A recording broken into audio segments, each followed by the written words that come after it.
Let us see how to use ThinkStudio to save data table in Excel file. Drag and drop fill data table action from activities. Set connection string, database type and query string property of fill data table action.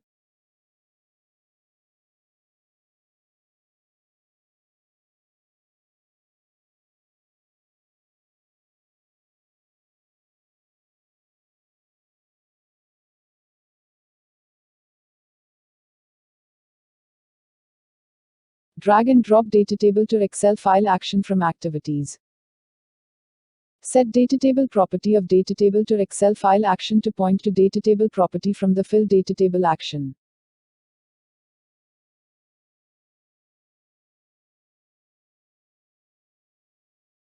Set output file name, persist column name and save format property of data table to Excel file action.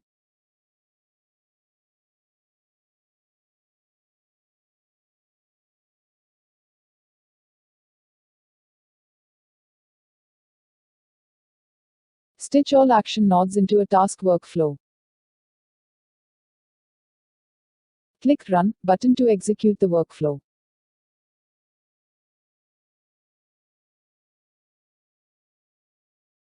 You can see the task is executed successfully.